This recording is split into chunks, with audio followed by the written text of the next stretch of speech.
আপনি যদি চাঁদাবাজিকে বন্ধ না করেন তাহলে আপনার এই আসন হয়তো বেশি দিন টিকবে না।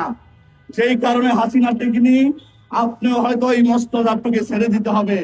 আমরা চাই সুন্দর সমৃদ্ধশালী একটি বাংলাদেশ। আপনি কি জানেন তাকে চাঁদার মাধ্যমে কি ঘটে?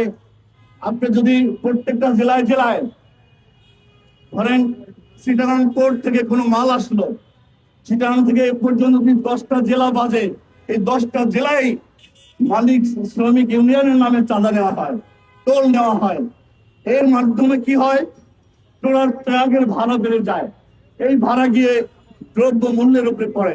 আজকে আপনি দ্রব্য মূল্য নিয়ন্ত্রণ করতে পারবেন না যদি আপনি এই টোলের নামে চাঁদাবাজি বন্ধ না করেন। এই সমঝোতা, এটা একটা চাঁদাবাজি। এটাকে কেউ সমঝোতা বলবে না, এটাকে কেউ কোনো পজিটিভ ভাবে নেবে না।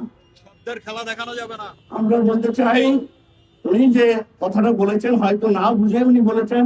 উনি জাতির সামনে এসে টিভি চ্যানেলে এসে ওনার ভুল স্বীকার করে নেবেন এবং চাঁদাবাজের বিরুদ্ধে উনি নিজেই সংগ্রাম ঘোষণা করবেন।